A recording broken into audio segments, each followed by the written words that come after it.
Bismillahirrahmanirrahim. Assalamualaikum warahmatullahi wabarakatuh.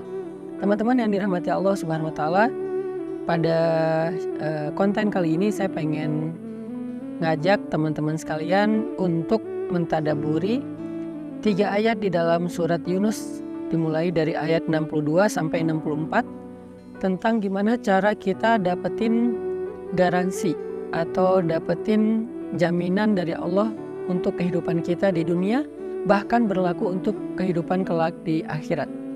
Allah Subhanahu wa taala berfirman di dalam surat Yunus ayat 62, A'udzu billahi minasyaitonir rajim. Bismillahirrahmanirrahim. Ala inna awliya Allahi la khaufun 'alaihim wa la hum yahzanun. الذين آمنوا وكانوا يتقون لهم البشرى في الحياة الدنيا وفي الآخرة لا تبديل لكلمات الله ذلك هو الفوز العظيم. صدق الله العظيم. Teman-teman, di dalam ayat ini Allah lagi bicara tentang orang-orang yang dapat jaminan Allah. Diistilahkan dengan auliyaullah. Terjemahannya tuh kekasih-kekasih Allah. Atau bahasa yang lebih sering dipakai di Indonesia juga, wali-wali Allah. Wali-wali ini bukan orang-orang yang khusus yang bisa hilang, bisa terbang. Semua kita punya peluang yang sama untuk menjadi auliyaullah, menjadi kekasih-kekasih Allah, sehingga bisa mendapatkan jaminan dari Allah. Jaminan bahagia, jaminan sukses, jaminan berhasil, jaminan beruntung, jaminan selamat, mendapatkan kebaikan dan keberkahan, kemuliaan, dijamin semua hal-hal yang indah, yang baik dalam hidup di dunia dan di akhirat oleh Allah Subhanahu wa taala. Dan ini adalah satu hal yang selama ini kita cari kan, kita pengen terjamin rezekinya, terjamin keluarganya, terjamin jodoh atau perasaannya, terjamin happiness-nya, terjamin karirnya, terjamin kesehatannya, terjamin masa depannya, terjamin rumah dan hartanya, terjamin juga akhir hayatnya dalam keadaan husnul khotimah. Gimana cara kita dapetin jaminan-jaminan yang sangat penting ini dalam hidup? Siapa orang yang dapetin jaminan Allah Subhanahu wa taala tersebut? Ternyata orang yang dapetin jaminan Allah itu disebut dengan aulia Allah, kekasih-kekasih Allah. Jaminannya la khaufun alaihim, gak ada rasa takut bagi mereka tentang apa yang ada dalam hidup mereka. Walahum yahzanun, mereka gak akan pernah kecewa. Jadi sebelum mereka melakukan sesuatu, mereka gak perlu takut. Setelah mereka melakukan sesuatu, mereka gak akan kecewa. Itu jaminan. Lahumul busyra, dan bagi mereka ada banyak berita gembira, kejutan fil hayatid dunya, dalam kehidupan di dunia, wa fil akhirah, bahkan di akhirat kelak ada banyak kejutan dari Allah. Dan itu yang disebut dengan fauzun azim, kemenangan yang sangat besar, kemenangan yang sangat istimewa. Gimana cara dapetin jaminan dan kebaikan ini? 2 syaratnya.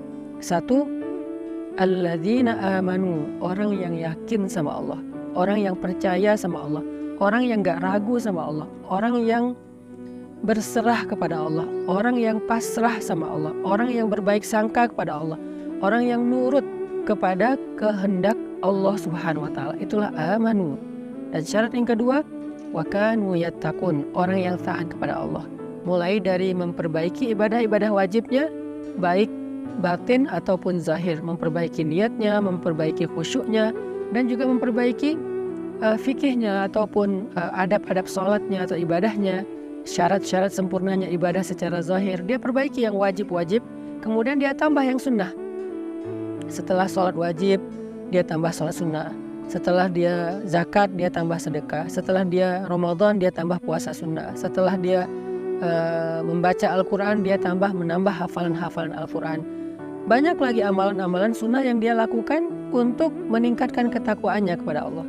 Sehingga ketika dia menjadi orang yang mu'minun haqqo, mu'minnya, imannya udah benar, imannya udah murni, imannya udah utuh kepada Allah, gak ada keraguan.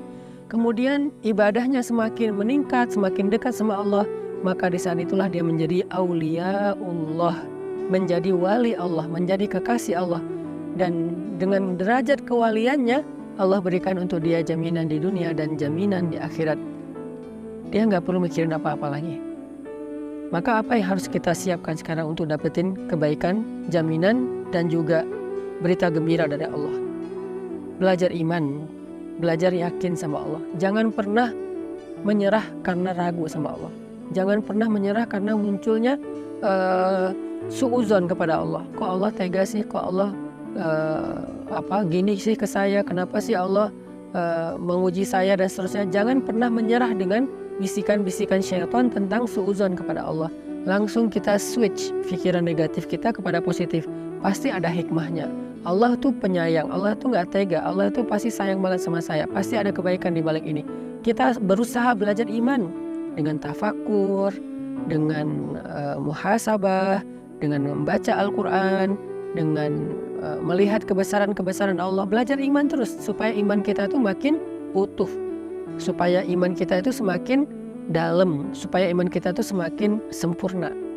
Jadi dengan kita memiliki iman yang baik, iman yang gak ada keraguan sedikit pun kepada Allah, baik dalam situasi yang nyaman, apalagi dalam situasi yang sulit, berarti kita sudah memenuhi syarat yang pertama menjadi waliullah, yaitu syarat alladzina amanu.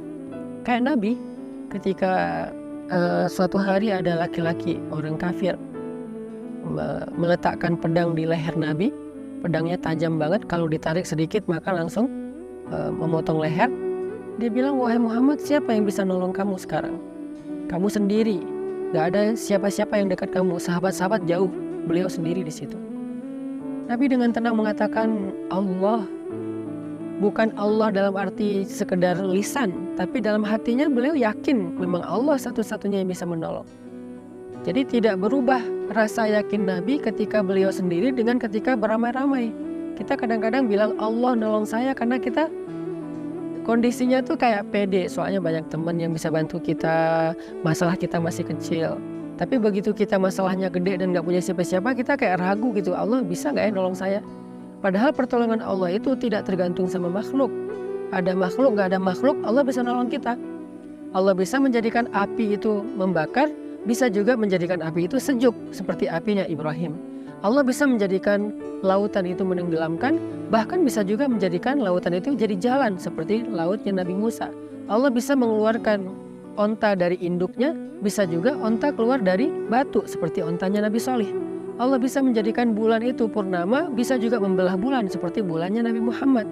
Banyak lagi hal-hal besar yang terjadi, dan itu bukan hanya untuk para nabi yang disebut dengan mukjizat, tapi juga untuk orang soleh atau kekasih Allah yang bukan nabi yang disebut dengan ma'unah atau pertolongan Allah.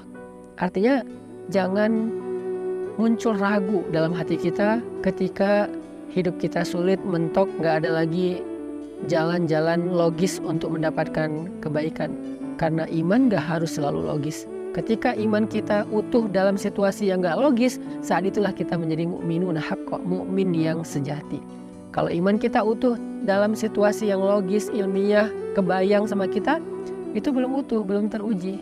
Ketika Nabi di dalam gua bersama dengan Abu Bakar, musuh-musuh sudah mengepung gua. Kalau mereka ngelihat ke bawah saja sedikit, udah kelihatan Nabi dan Abu Bakar di situ dan langsung ditangkap. Kata Nabi, ya Abu Bakar, jangan sedih, jangan khawatir, Allah bersama kita. Ketika Nabi Musa mentok dengan laut, di belakangnya tentara Firaun, orang-orang Bani Israel udah berputus asa. Nabi Musa bilang apa? Kalla inna ma'aya rabbi sayahdin. Allah pasti nolong saya, Allah pasti ngasih jalan buat saya, ngasih petunjuk buat saya. Itulah kondisi iman yang istimewa saat sulit, saat mentok, saat gak logis, saat sendiri. Kita masih mengandalkan Allah, kita masih percaya sama janji Allah. Itu syarat iman yang utuh. Sedangkan takwa atau taat, belajar untuk taat kepada Allah dalam situasi mudah, bahkan dalam situasi susah.